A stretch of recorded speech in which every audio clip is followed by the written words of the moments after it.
திருவள்ளூர் மாவட்டம் அடுத்த பூண்டி பகுதியைச் சேர்ந்த ஆகாஷ் என்பவரின் மனைவி மோனிகா 25 தற்கொலை செய்து கொண்ட சம்பவம் அப்பகுதியில் பெரும் பரபரப்பையும் சோகத்தையும் ஏற்படுத்தியுள்ளது. ஆகாஷ் மற்றும் மோனிகா இருவரும் காதலித்து திருமணம் செய்து கொண்ட தம்பதியர் என கூறப்படுகிறது.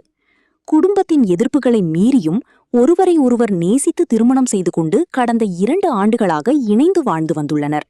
இன்னும் இவர்களுக்கு குழந்தைகள் இல்லை என்பதும் குறிப்பிடப்பட்டுள்ளது. இந்நிலையில் தமிழகம் முழுவதும் கடந்த சில நாட்களாக வெயிலின் தாக்கம் கடுமையாக அதிகரித்துள்ளது.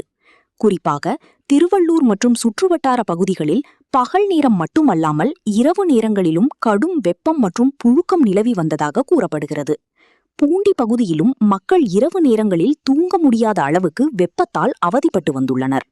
இதன் காரணமாக மோனிகா தனது கணவர் ஆகாஷிடம் வீட்டிற்கு ஒரு ஏசி வாங்கி தருமாறு பலமுறை கேட்டதாக தகவல்கள் தெரிவிக்கின்றன. கடும் வெப்பம் காரணமாக அறைக்குள் தங்குவது மிகவும் சிரமமாக இருந்ததால் குறைந்தபட்சம் இரவு நேரத்தில் சுகமாக தூங்க ஏசி அவசியம் என அவர் வலியுறுத்தியதாக கூறப்படுகிறது.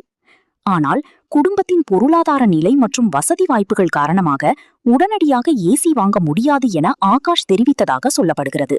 இதனால் கணவன் மனைவி இடையே அடிக்கடி வாக்குவாதம் ஏற்பட்டதாக அக்கம் பக்கத்தினர் தெரிவித்துள்ளனர். இந்த சிறிய குடும்ப பிரச்சனை நாளுக்கு நாள் மன அழுத்தமாக மாறியிருக்கலாம் என போலீசார் சந்தேகிக்கின்றனர். நேற்றிரவு வெப்பம் மற்றும் புழுக்கம் மிகவும் அதிகமாக இருந்ததால் ஆகாஷ் மற்றும் அவரது குடும்பத்தினர் வீட்டின் மொட்டை மாடியில் சென்று தூங்கியுள்ளனர். ஆனால் மோனிகா மட்டும் வீட்டின் படுக்கையறையில் தனியாக தங்கியுள்ளார். இன்று அதிகாலை மொட்டை மாடியில் இருந்து கீழே இறங்கி வந்த ஆகாஷ் தனது மனைவியை பார்க்க அறைக்குள் சென்றபோது அதிர்ச்சியில் உறைந்து போனார்.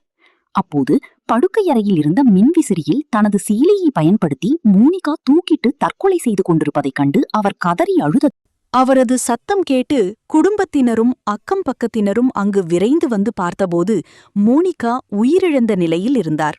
உடனடியாக போலீசாருக்கு தகவல் தெரிவிக்கப்பட்டது. தகவல் அறிந்து சம்பவ இடத்திற்கு விரைந்து வந்த புல்லரம்பாக்கம் போலீசார் மோனிகாவின் உடலை மீட்டு பிரேத பரிசோதனைக்காக அரசு மருத்துவமனைக்கு அனுப்பி வைத்தனர். மேலும் சம்பவம் தொடர்பாக வழக்கு பதிவு செய்து விசாரணை மேற்கொண்டு வருகின்றனர். திருமணமானது 2 ஆண்டுகள் மட்டுமே ஆன நிலையில் இளம்பெண் உயிரிழந்துள்ளதால் சட்டப்படி ஆர்டிஓ விசாரணைக்கும் உத்தரவிடப்பட்டுள்ளது. குடும்ப பிரச்சனையா, மன அழுத்தமா அல்லது வேறு ஏதேனும் காரணமா என்ற கோணத்தில் அதிகாரிகள் தீவிரமாக விசாரித்து வருகின்றனர். ஒரு ஏசி இயந்திரம் வாங்கி தராததால் ஏற்பட்ட மனவேதனையில் இளம்பெண் தனது உயிரை மாய்த்து கொண்ட இந்த சம்பவம் அப்பகுதி மக்களிடையே பெரும் சோகத்தையும் அதிர்ச்சியையும் ஏற்படுத்தியுள்ளது.